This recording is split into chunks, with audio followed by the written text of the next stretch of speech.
నది హోరులో వినిపించే ప్రకృతి వేదం, గిరిజన సంస్కృతి చాటే అపూర్వ చిత్రపటం.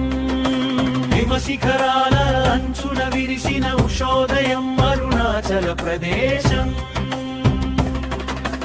అరుణాచలం అందాల నిలయం, భారతీయతకు అది ఒక విడవిడియని హృదయం.